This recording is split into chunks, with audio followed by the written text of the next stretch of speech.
IPL 2025च्या सामन्यांमध्ये रंगत चांगलीच वाढली आहे आणि आजचा सामना ठरला एक महत्त्वाचा टप्पा।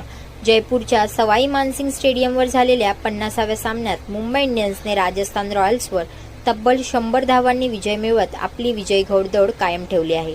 या विजयासह मुंबई इंडियन्सने प्लेऑफकडे आपलं पाऊल ठामपणे टाकलं आहे, तर दुसरीकडे राजस्थान रॉयल्सचं स्वप्न मात्र जवळजवळ संपुष्टात आलं आहे। या सामन्याची सर्वात मोठी चर्चा ठरली 14 वर्षीय वैभव सूर्यवंशी, ज्याच्या धडाकेबाज खेळीने काही क्षणासाठी तरी राजस्थानच्या आशा पल्लवित केल्या, पण मुंबईच्या बलाढ्य गोलंदाजीपुढे ते पुरले नाही। हार्दिक पांड्याच्या नेतृत्वाखाली मुंबई संघ सध्या जबरदस्त फॉर्ममध्ये आहे।